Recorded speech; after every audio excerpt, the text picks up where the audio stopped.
Welcome everybody, this is the Holy Spirit course. Bienvenue à tous, c'est la session 6 de notre parcours Saint-Esprit et tristement, on en arrive à la fin de ce parcours. Je ne pense pas qu'on a tout dit de ce qu'il y avait à dire concernant le Saint-Esprit. Et donc s'il vous plaît, il y a tellement plus que vous pourrez découvrir sur lui qu'on n'a pas pu aborder pendant ce parcours. Mais vraiment, je crois qu'on a couvert les choses les plus basiques, les plus importantes concernant le Saint-Esprit. Et ma prière, c'est qu'alors qu'on approche la fin, pour vous, que ce sera un déclencheur pour une vie entière à rechercher le Saint-Esprit et à l'expérimenter. On a traversé 6 des dons que Paul mentionne dans 1 Corinthiens 12.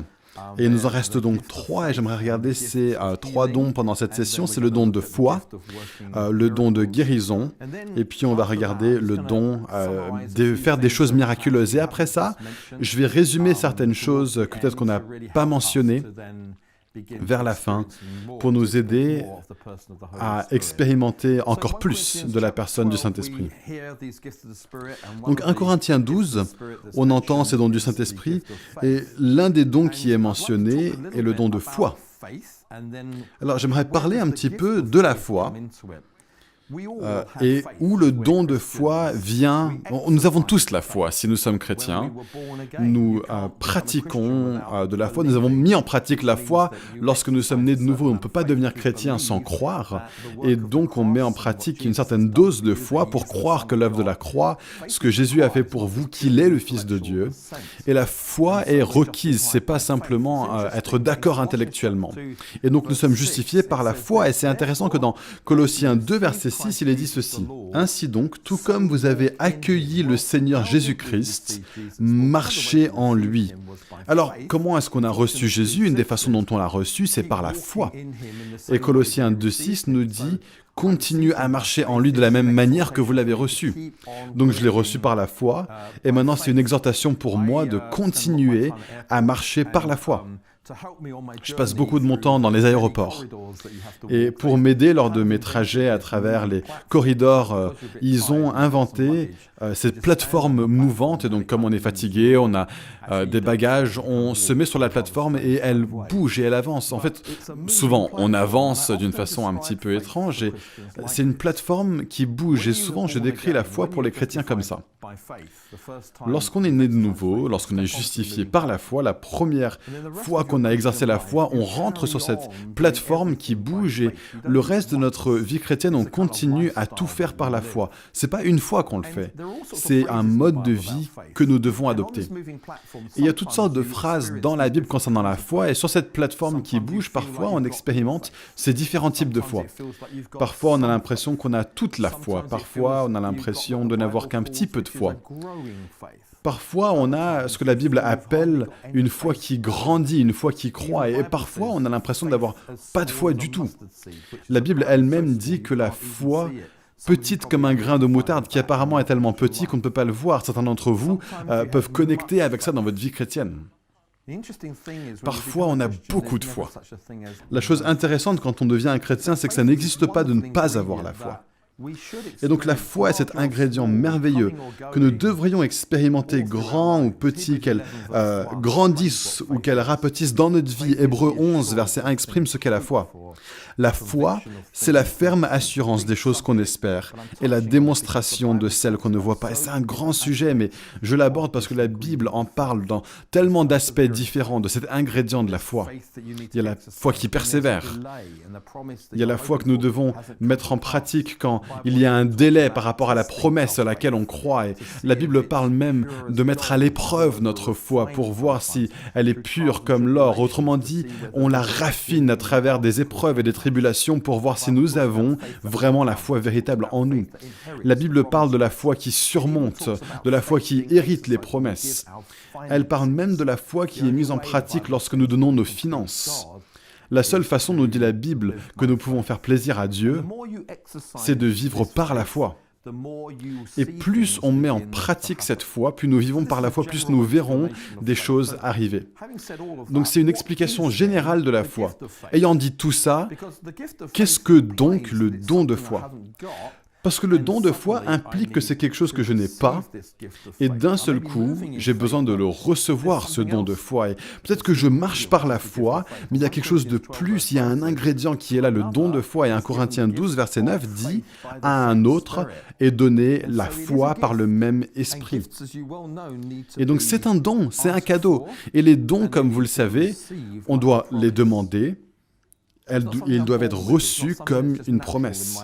Donc c'est pas quelque chose avec lequel je suis né, c'est pas quelque chose qui est naturel dans ma foi progressive, dans cette relation, c'est quelque chose qui est transmis par Dieu. Le don de foi peut être un moment surnaturel lorsque d'un seul coup je sais que j'ai reçu cette foi parce qu'elle m'est communiquée, elle m'est impartie. Et Paul dit à l'église romaine, dans Romains 1, verset 11, « Il me tarde de vous voir afin de vous communiquer quelques dons spirituels pour vous fortifier. » Alors, il ne nous dit pas quel est ce don spirituel, mais il est clair que le don spirituel peut être communiqué, transmis, imparti. Et dans le reste de ce verset, il parle pour dire pour que nous puissions être édifiés mutuellement dans notre foi. Et c'est possible que Paul soit en train de dire, je vais venir et quand je viens, je vais impartir, communiquer le don de foi. Et donc, il y a cet élément surnaturel qui est là. On peut prier pour ce don, on peut recevoir ce don. Et je pense que le don de foi, c'est quand nous croyons en Dieu pour quelque chose, mais on n'est pas certain, et d'un seul coup, on reçoit ce don de foi, et on sait que ça va se produire, quelque chose change. Et vous savez quoi? Peu importe les circonstances, même si les circonstances changent contre ce pourquoi vous croyez en Dieu, vous savez que ça va se produire. Même si des amis bienveillants vous disent « mais je sais que tu as confiance en Dieu pour ça, mais bon, enfin, je crois vraiment pas que ça va se produire » ou « les circonstances sont contre toi », peu importe ce que les gens te disent, quand tu as le don de foi, tu as cette assurance intime, cette connaissance, comme il est dit dans Hébreux 11, tu sais que ça va se produire. C'est une assurance qui est surnaturelle et qui t'est communiquée de façon surnaturelle. Même si les circonstances disent non, toi tu sais. Je pense que c'est ce qui est arrivé à Abraham. Dans Romains 4, lorsque il parle, il considéra celui qui avait fait la promesse et il eut confiance. Il crut qu'il avait la puissance de faire ce qu'il avait promis. C'est comme Abraham, il a foiré, il essaye d'aider Dieu pour faire un fils et il en vient à une position où il se rend compte, non, il n'y a que Dieu qui peut faire ça. Ça lui a été imparti, communiqué, donc la Bible dit qu'il a été justifié par la foi parce qu'il savait que Dieu allait le faire et en fin de compte, le miracle s'est produit. C'est comme le don de foi. C'est quelque chose que vous savez et ça va se produire. Le don de foi, ce n'est pas de la présomption. Si c'est que vous êtes rempli de présomption, ça ne va pas se produire. Le don de foi, c'est pas non plus de l'autoconviction, la méthode Coué. On va générer en nous un sentiment où on croit. À une seconde, on croit, la seconde suivante, on ne croit plus, et puis ça s'évapore. Le don de foi se produit. C'est un don qui est donné et qui est reçu. C'est cette foi qui dit oui, ça va se produire. Il y a une petite vidéo que vous pourrez regarder si vous cherchez d'un jeune Thierry Vergaux, beaucoup plus jeune qu'il ne l'est aujourd'hui, qui parle devant une caméra. Et en gros, ce qui se passe, c'est qu'il y a des années, lorsque son église à Brighton traversait une grande question par rapport à leur bâtiment, il priait, et Thierry a juste cru que Dieu lui a parlé et a dit « tu vas avoir ce bâtiment ». Et puis tout s'est passé différemment et le gouvernement local a dit non, finalement on veut développer autre chose dans la zone, ils se sont tenus contre, ils ont dit non à plusieurs reprises. Et Thierry a continué à croire. J'ai passé du temps avec lui.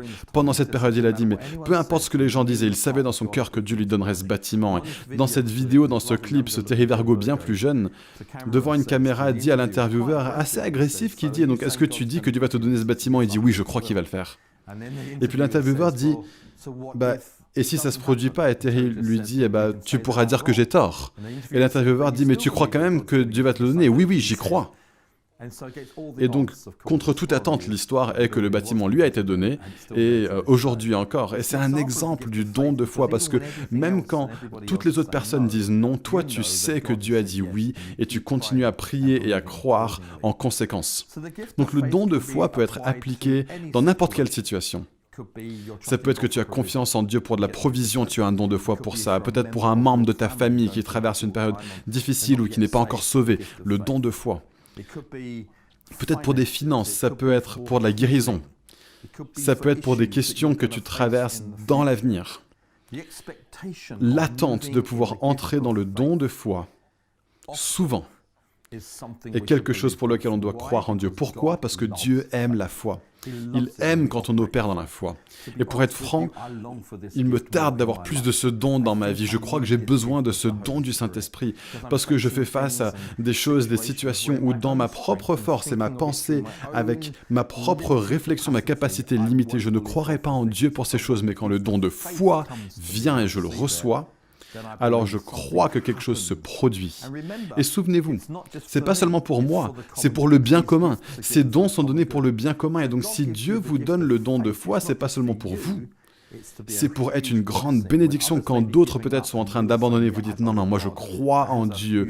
Il a une grande bénédiction pour notre peuple. Et il viendra un moment dans votre vie peut-être où vous n'aurez pas besoin d'exercer la foi, on appelle ça les cieux. Quand vous êtes aux cieux, vous n'aurez plus à être dans cette dimension de foi parce que vous avez tout. Vous n'espérez pas de voir quelque chose parce que vous voyez tout et donc aux cieux, vous n'avez pas besoin de la foi. Entre-temps sur la terre, nous avons besoin de plein de foi. Nous avons besoin de ce don. Voici le deuxième don de l'Esprit qu'on regarde aujourd'hui. Donc le premier, c'est le don de foi. Et souvenez-vous qu'on a dit tout le temps que ces dons sont liés. Et donc on en vient au don de guérison et on va découvrir dans un instant que le don de guérison et le don de foi viennent main dans la main. Et donc, comme on l'a dit, comme la foi, c'est quelque chose de général, que nous exerçons tous, la guérison, c'est pareil. Que vous ayez le don de guérison ou pas, ou que vous ayez reçu ce don ou pas, nous sommes tous appelés à prier pour les malades. Ça fait partie d'une démonstration de l'Évangile. Nous proclamons l'Évangile avec nos mots, nous démontrons l'Évangile, souvent à travers l'imposition des mains, et des miracles tels que la délivrance, la libération, la guérison qui glorifient Jésus, et donc les gens n'entendent pas seulement parler de Jésus, ils l'expérimentent aussi. Et donc vous et moi, nous tous en tant que chrétiens, c'est normal pour nous de prier pour les gens qui sont malades. Ça fait partie de l'avancée du royaume. On est en train de suivre Jésus et quand on suit Jésus, on impose les mains sur les gens qu'on ressente quelque chose ou pas. Le don de guérison, c'est que comme la foi, il y a d'un seul coup cette impartition, cette communication, vous savez que si vous priez pour les gens, ils vont être guéris. C'est important de se souvenir que lorsqu'on reçoit le don de guérison, ça ne vous concerne pas vous. Ah, j'ai le don de guérison, waouh! Tout le monde va regarder à moi maintenant parce que je peux guérir les malades. Ça ne vous concerne jamais, vous. Le don vient de Dieu et donc on glorifie le donateur et non pas le don. Et si vous commencez à fonctionner dans les signes et les prodiges, les guérisons, vous recevez des dons de guérison de la part de Dieu, alors s'il vous plaît, ne faites pas de ça quelque chose qui vous concerne vous. Faites ça quelque chose qui concerne Jésus. Je mentionne ça parce que nous connaissons tous des personnes dans le monde, véritablement, qu'on pourrait appeler des évangélistes guérisseurs, où on pourrait dire d'un homme ou d'une femme, il a un ministère de guérison. Et si on regarde dans l'histoire de l'Église, même récemment, on verra et on saura, beaucoup d'entre vous connaîtront, des hommes et des femmes qui ont été levés, ils ont cette capacité incroyable de guérir les malades. C'est comme s'il y a un don supplémentaire sur eux. Et la raison pour laquelle je soulève cette question, c'est que bien que ce soit vrai, clairement, il y a des personnes dans le corps de Christ qui ont plus de dons, une mesure plus grande que d'autres quand ça en vient à prier pour les malades. Ils ne sont pas spéciaux, particuliers, exceptionnels. Les gens se ruent vers des évangélistes qui guérissent. Pourquoi est-ce qu'ils font ça? C'est évident, parce que les gens sont malades. Et ils veulent désespérément être guéris, en particulier quand le médecin ne peut rien faire pour leur situation. Mais je crois que les chrétiens normaux, dans la vie chrétienne normale, c'est quand des gens normaux sont en train de fonctionner dans les dons de guérison. Des gens qui ne sont pas dans la lumière, qui n'ont pas de grands ministères pour aller partout dans le monde. Je ne méprise pas ça. Vraiment, un ministère de guérison où les gens véritablement sont en train de vivre la puissance de Dieu, mais nous avons besoin de faire attention, de ne pas dérober le reste du corps de Christ. Lui, elle, ils ont le don de guérison. Qu'est-ce que moi je peux faire? Le don du Saint-Esprit est donné pour le corps. Ils sont donnés pour des gens faibles, des gens ordinaires, qui vont exercer un ministère envers ceux qui sont malades. J'ai mentionné auparavant dans des sessions précédentes un monsieur qui s'appelle John Wimber, des États-Unis dans les années 80, en particulier dans les années 80, même dans les années 90. Non seulement il avait un ministère très large aux États-Unis, mais ici aussi au Royaume-Uni, il a eu un gros impact. Et clairement, il avait reçu le don de guérison. Il avait prié, il avait été convaincu depuis les Écritures que la guérison était pour aujourd'hui. Et à travers la prière, il a cru que Dieu allait l'oindre. Et il a eu ce don de guérison. Beaucoup de gens ont été guéris par son ministère. Mais ce que j'aimais bien chez Wimber particulièrement, c'est deux choses. Un, il priait pour des centaines de personnes avant d'avoir vu sa première guérison. Il n'abandonnait pas. Il avait ce don de guérison, il le savait, mais il a prié pour la première, deuxième, 83e personne. Et il continuait à y aller parce qu'il savait que ça ne le concernait pas lui, ça concernait Dieu et ses projets. Deuxième chose que j'aimais, c'est qu'il mettait toujours l'accent loin de lui-même. Il était connu pour donner le don. Il était connu pour former les gens, aider le corps de Christ.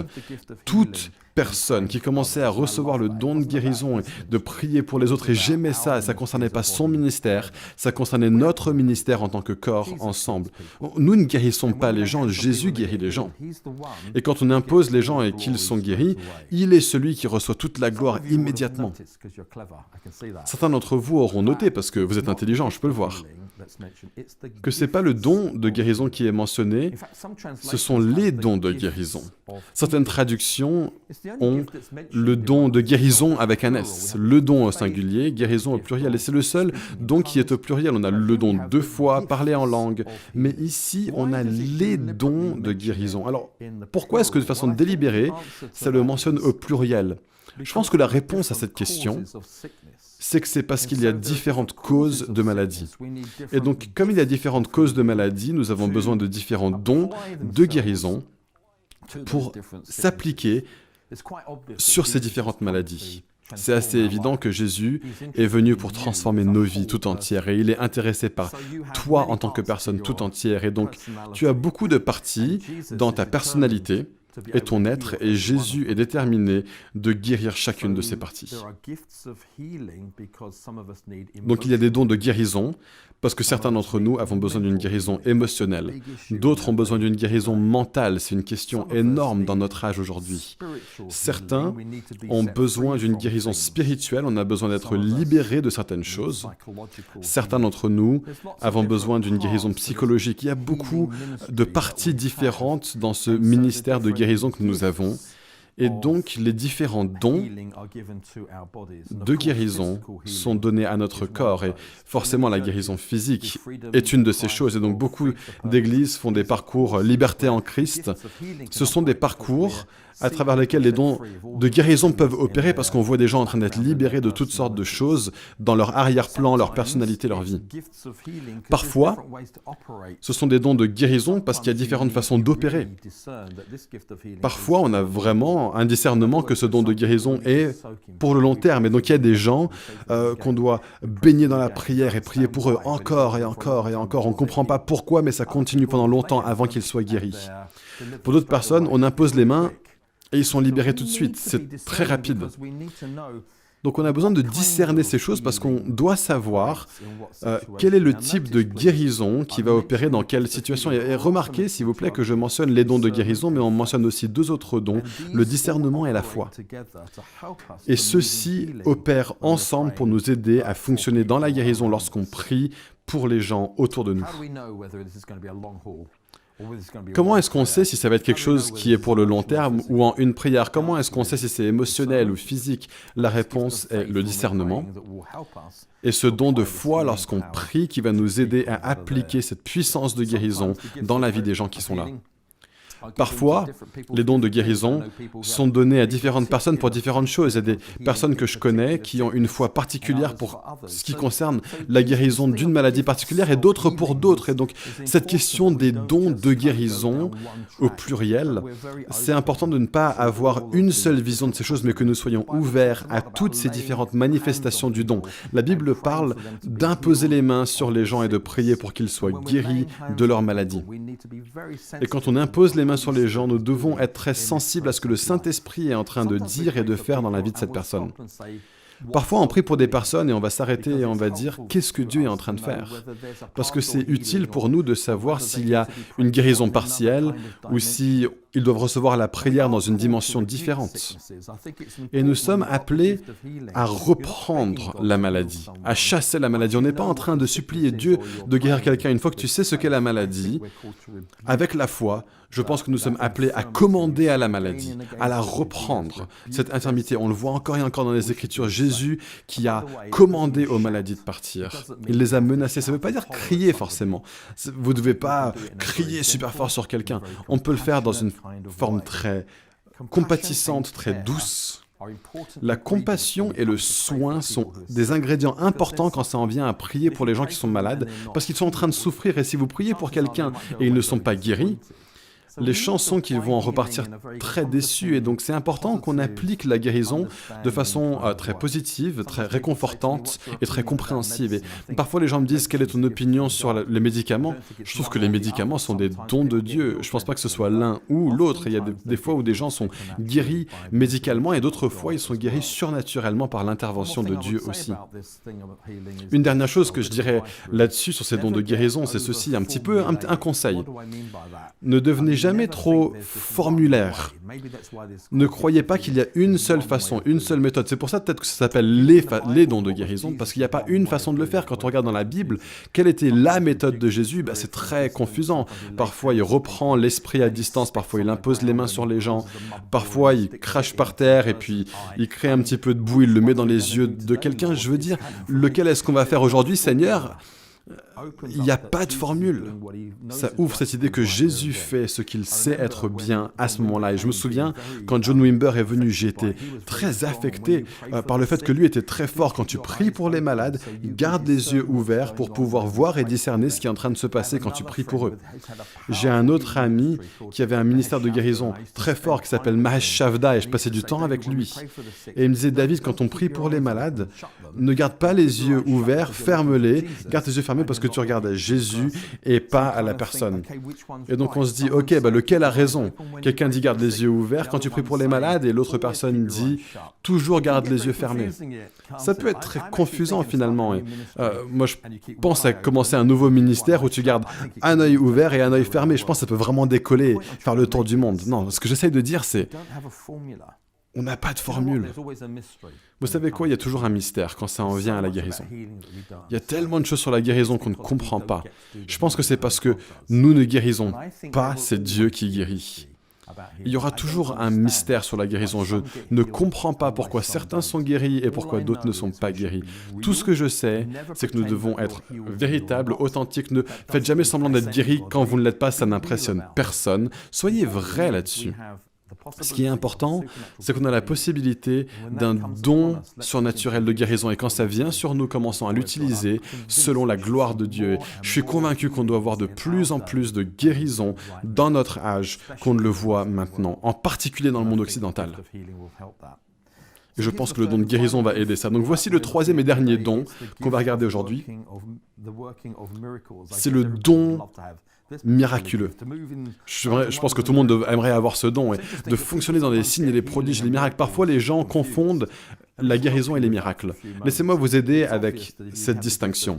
Il est évident que si vous avez le don de guérison et le don de miracle, que ces deux choses-là ne sont pas la même chose. Ils sont l'un à côté de l'autre dans 1 Corinthiens 12, et donc on a une définition de ce à quoi le don de miracle peut ressembler. C'est une intervention dans l'univers naturel de la part de Dieu. Autrement dit, c'est un phénomène qui transcende les lois naturelles. C'est un acte divin qui conduit à de la révélation pour les gens qui ne le connaissent pas. La résurrection de Jésus est un exemple. Les gens ne sont pas ressuscités des morts, mais Jésus, lui, peut ressusciter les gens des morts et est lui-même ressuscité des morts. C'est un miracle, ce n'est pas une guérison. C'est quelque chose de surnaturel qui est venu contre les lois naturelles de l'univers et que toute personne meurt. Et puis c'est la fin, et donc la résurrection de Jésus est un exemple de cela. Regardons rapidement de l'Ancien Testament, du Nouveau Testament, des exemples du miraculeux, des miracles. Par opposition aux guérisons dans l'Ancien Testament, on a évidemment des exemples dramatiques de ça, comme Moïse et le peuple d'Israël qui en viennent à la mer Rouge avec les Égyptiens derrière eux, et le miracle de la mer qui s'ouvre, c'est l'exemple d'un miracle. ou bien de prophètes qui peuvent dire « Nous n'aurons pas de pluie pendant 3 ans et demi, et il n'y a pas de pluie, c'est un miracle. » Et un jour, ils peuvent dire « Il y aura de la pluie, et la pluie vient. » On pense à Daniel dans la fosse aux lions. Il aurait dû être déchiré en lambeaux. Et le miracle, c'est que Dieu surnaturellement est intervenu. Il ferme la bouche des lions. Et Daniel, miraculeusement, est sauvé. Incidemment, les miracles sont toujours pour un but. Ils ne sont pas une fin en soi. Et les miracles sont là pour désigner un Dieu vivant et surnaturel. Qu'en est-il du Nouveau Testament ? On va regarder Jésus, on va regarder l'Église primitive. Donc, par exemple, dans le Nouveau Testament, Jésus exerce un ministère à travers les évangiles et il fait un nombre de miracles. Le premier miracle qu'il a fait, c'est changer l'eau en vin. C'est un miracle. On pense à Jésus qui guérit les 5000. C'est un miracle, ce n'est pas une guérison. C'est un don pour entrer dans le miraculeux. Jésus marche et il voit un figuier et il le menace. Et il s'assèche. Ce sont des interventions surnaturelles dans le naturel. Et même Pierre, quand il sort du bateau et il commence à marcher sur l'eau, avant qu'il commence à voir les circonstances et les vagues et qu'il commence à couler, il a ce moment d'expérimenter quelque chose de surnaturel, un miracle. On l'a mentionné, les morts ressuscités, Lazare qui ressuscite est un miracle incroyable. Et pas seulement Jésus, mais l'Église primitive.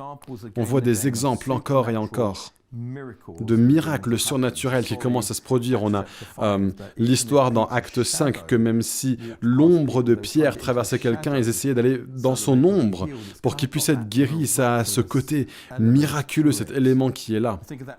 Je pense à ce moment où l'Église est en train de prier pour que Pierre soit libéré de prison et surnaturellement des êtres angéliques viennent et ouvrent toutes les portes et ils conduisent Pierre vers la réunion de prière. C'est un miracle. On pense à d'autres occasions où Paul est lapidé. Littéralement, ils prennent des pierres et ils le laissent en dehors de la ville comme s'il était mort. On ne sait pas vraiment ce qui s'est passé, mais il n'était pas mort. Il se relève et il commence à marcher dans la ville. Acte 19, verset 11. Voici ce qu'il est dit. Dieu faisait des miracles extraordinaires par l'intermédiaire de Paul. Ici, on a un homme ordinaire comme vous et moi, quelqu'un qui suit Jésus, et il a ce don de faire des miracles. Il est capable de faire des miracles extraordinaires. Je veux dire, des miracles ordinaires, ce serait déjà bien, mais des miracles extraordinaires, quoi que ce soit. On n'a pas le détail de tout ce que c'était, mais c'était normal dans son expérience. Et laissez-moi vous lire Acte 20, versets 7 à 12. C'est un autre exemple. Le premier jour de la semaine, ils étaient réunis pour rompre le pain. Et comme ils devaient partir le lendemain, Paul s'entretenait avec les disciples et il a prolongé son discours jusqu'à minuit. Il y avait beaucoup de lampes dans la chambre à l'étage où nous étions rassemblés. Or, un jeune homme du nom d'Eutychus était assis sur le bord de la fenêtre, et il s'est profondément endormi pendant le long discours de Paul et entraîné par le sommeil. Pendant cette série, vous comprenez ce que c'est que des longs discours. Entraîné par le sommeil, il est tombé du 3e étage, c'est Eutychus, et quand on l'a cherché à le relever, il était mort. Il est tombé de la fenêtre, il est mort, mais Paul est descendu, s'est penché sur lui et l'a pris dans ses bras en disant « Ne vous inquiétez pas, car son âme est en lui. » Ensuite, il est remonté, a rompu le pain et a mangé. Il a poursuivi ses entretiens jusqu'à l'aube, puis il est parti. Le jeune homme a été ramené vivant à leur grande consolation. J'aime tellement les écritures comme celle-ci. Ce jeune gars a dû vivre le reste de sa vie en se disant « Waouh, un miracle s'est produit ». Donc le don des miracles, c'est des exemples de ces choses qui se produisent. Ce sont des miracles créatifs. Et on a même l'histoire de Paul, par exemple, qui était sur l'île de Malte à la fin de sa vie, et il y a un feu, il y a un serpent qui sort et qui le mord, et tout le monde s'attend à ce qu'il meure. Parce que y a un serpent qui t'a mordu et on meurt de ça et rien ne s'est passé, c'est un miracle et l'île est intriguée, veut savoir qui est ce Jésus. Ce sont des interventions miraculeuses, merveilleuses, ce sont des choses incroyables qui commencent à se produire de plus en plus. il y a quelque chose qui se passe mal avec mon oreille gauche, j'ai pas une audition 100% complète. Et j'ai eu une petite opération, ça n'a pas marché. Et il y a un docteur chrétien, un ami à moi, qui a regardé dans l'oreille une fois, et il a dit « Ah, t'as pas besoin d'une guérison, t'as besoin d'un miracle. » Parce qu'apparemment, certains des os se sont désintégrés. Et donc, si je vais être guéri de ce qu'il y a de mal avec mon oreille, alors en fait, j'ai besoin qu'un miracle se produise. Parce que ces os devraient être recréés. Et voilà la différence entre la guérison physique et l'intervention miraculeuse qui se produit. Hébreux 11, verset 3 nous dit ceci. « Par la foi, nous comprenons que l'univers a été formé par la parole de Dieu, de sorte que le monde visible n'a pas été fait à partir des choses visibles. » Voici un Dieu qui peut créer un miracle hors des choses qu'on ne peut pas voir. Romains 4, 17. « Je t'ai établi Père d'un grand nombre de nations. Il est notre Père. » Devant le Dieu en qui il a cru, le Dieu qui donne la vie aux morts et appelle ce qui n'existe pas à l'existence. C'est incroyable, c'est un miracle. Dieu peut faire que quelque chose vienne à partir de rien. Et donc aujourd'hui, dans cette dernière session, on a regardé 3 dons du Saint-Esprit, le don de foi, les dons de guérison et le don d'opérer des miracles. Et maintenant, on arrive à la fin de notre parcours ensemble. Et j'ai ce dernier appel que j'aimerais faire, si vous avez traversé ce parcours avec moi pendant ces 6 sessions. Et l'appel est celui-ci, entrez dans plus du Saint-Esprit maintenant. C'est pas la fin de quelque chose, c'est le début. J'aimerais vraiment vous encourager. Si vous avez reçu beaucoup de cette information, vous avez appris des choses concernant l'Esprit, maintenant vous êtes en aventure et vous pouvez vraiment apprendre à connaître la personne de l'Esprit qu'on a regardé pendant la première session, sachant qu'il est celui qui est votre défenseur, il vous baptise avec l'Esprit pour la puissance, vous pouvez entendre sa voix, vous pouvez connaître plus du fruit de l'Esprit dans votre vie, et vous pouvez commencer, comme on a vu dans ces dernières sessions, à fonctionner dans tous les dons du Saint-Esprit. Vraiment, mon encouragement, c'est n'attendez pas que d'autres. Si vous avez reçu ça, maintenant pleinement foncez pour ces choses. Et donc, quelques petites choses que je voulais mettre en lumière avant de terminer. Je pense qu'en nous, il y a comme ce réservoir. Et le réservoir doit être rempli. Si nous allons exercer le ministère du Saint-Esprit, si nous allons opérer les dons du Saint-Esprit et agir dans la puissance de l'Esprit, le Saint-Esprit prend ce qui est en nous et il fait en sorte que ce soit rendu manifeste. Donc, qu'est-ce qu'il y a dans votre réservoir? Est-il à moitié vide? Est-il presque à sec? Ou bien est-ce que c'est rempli, prêt à déborder? Parce que la volonté de Dieu pour nous, c'est qu'on ait un réservoir toujours rempli. Et quand on donne, on reçoit de l'Esprit. Et on donne, on reçoit de l'Esprit. Et il y a 2 ingrédients dont vous avez besoin dans votre réservoir. Le premier, c'est la parole de Dieu. Et le deuxième, c'est l'onction du Saint-Esprit. Parole et esprit ensemble. On doit commencer à fonctionner dans les dons du Saint-Esprit, par exemple, et vous n'avez pas la parole dans votre réservoir, mais tout ce que vous avez, c'est l'onction de l'Esprit. Ça peut être assez enthousiasmant, et il y a une sorte d'ébullition qui est là, parce que l'Esprit, en fait, ne pourra finalement utiliser que ce qu'il y a en vous. Et donc, tu prophétises, et ce que tu prophétises, ça va être une ébullition. Oh, mon peuple, je t'aime, je t'aime, je t'aime, vraiment, je t'aime. Et c'est un peu là, tu écoutes des prophéties, tu dis, oui, mais pourquoi est-ce que Dieu nous aime? Quelle est la prochaine chose à venir? Et si tu as la parole de Dieu en toi, l'Esprit peut prendre non seulement l'onction de l'Esprit, mais aussi la parole de Dieu. Parole et Esprit ensemble. On a besoin d'être oint par l'Esprit, mais on a besoin de la parole de Dieu. Donc quand on commence à prophétiser, c'est pas seulement mon peuple, je vous aime, c'est je vous aime parce que, et à cause de ceci et de cela. Et donc mon appel à vous en tant que peuple, c'est d'avoir un réservoir rempli de la parole de Dieu et rempli du Saint-Esprit. Et c'est intéressant dans la Bible, dans Éphésiens 5, il nous est dit d'être remplis de l'Esprit, nous parlant les uns aux autres avec des psaumes, des hymnes, des chants spirituels. Colossiens 3,16, que la parole de Christ demeure en vous richement, vous édifiant les uns les autres à travers des psaumes, des chants. C'est la même conséquence, mais c'est 2 racines différentes. Une question que les gens me posent souvent sur les dons du Saint-Esprit, c'est est-ce qu'on peut fonctionner dans tous les dons de l'Esprit? Je pense que potentiellement, la réponse est oui. Je pense que dans votre vie, vous pouvez fonctionner dans les 9 dons de l'esprit de façon interchangeable. Ce qui semble se produire, c'est que certains d'entre nous peuvent être plus doués dans certaines sphères que dans d'autres, et donc je pense qu'on devrait être ouvert à utiliser tous les dons de l'esprit, mais la possibilité, c'est que vous recevrez certains dons de l'esprit plus que d'autres, et je vous encouragerai à trouver ce que sont ces choses. Est-ce que je peux vous rappeler, et ça concerne tout cet enseignement sur le Saint-Esprit, et particulièrement sur les dons, que les dons sont donnés. Si un don est donné, on prie pour vous, pour l'Esprit, et on prie pour vous, pour les dons, et ensuite vous recevez ces dons par la foi. Et c'est à ce moment-là qu'on peut commencer à parler. Donc mon encouragement, surtout si vous regardez ce parcours en tant que groupe, et quand ce parcours est fini en tant que groupe, vous imposez les mains les uns sur les autres. Est-ce que je veux le don de guérison? Oui, quelqu'un doit prier pour vous, reçoit le don de guérison par la foi. Devine quoi? Tu vas ensuite pouvoir imposer les mains sur d'autres personnes. Il faut que tu sortes ta zone de confort. Ces dons du Saint-Esprit ne seront pas manifestes jusqu'à ce que vous et moi parlions. Comment est-ce que je sais que j'ai le don de prophétie si je ne prophétise pas?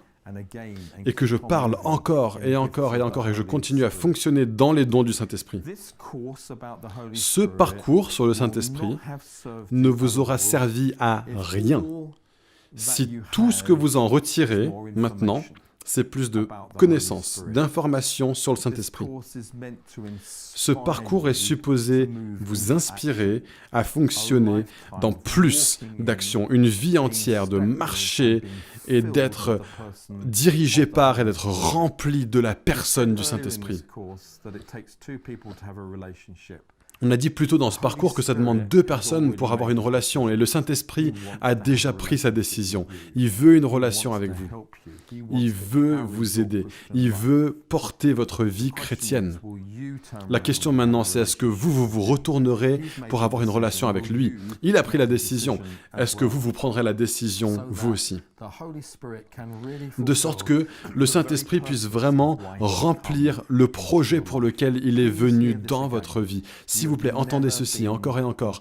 Vous n'avez jamais été conduit dans la vie chrétienne par Dieu avec l'intention que vous le viviez dans votre propre force. Et Dieu a pourvu la réponse dans la personne du Saint-Esprit.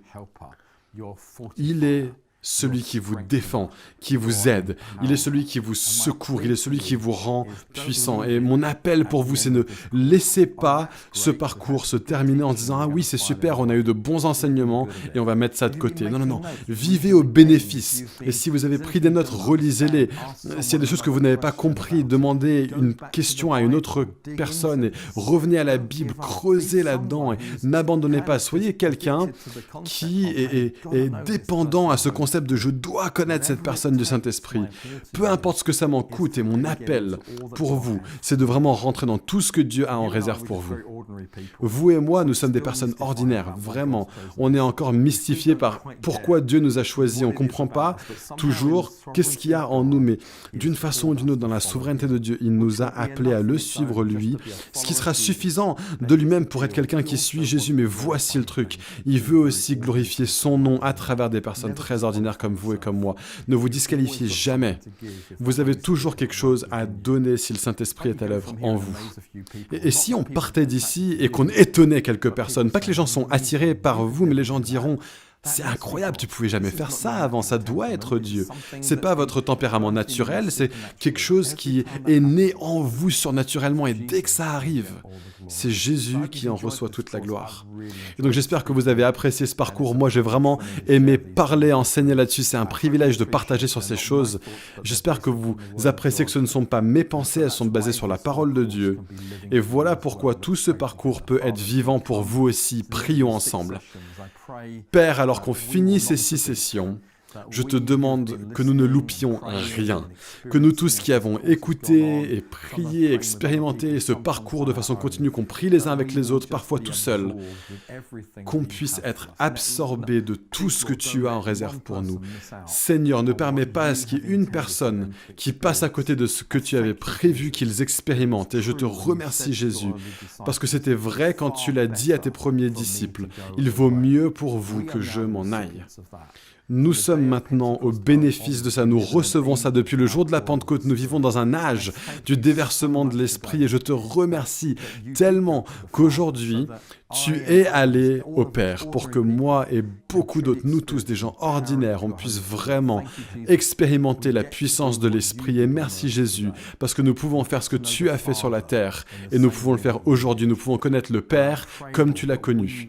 Et je te remercie et je te demande, Père, que nous puissions fonctionner de plus en plus dans l'onction de l'Esprit, plus de ton Esprit, Seigneur, je te le demande, plus de puissance de ton Esprit sur nous tous, que nous ayons faim de plus de toi pour la gloire du Seigneur, au nom de Jésus. Amen.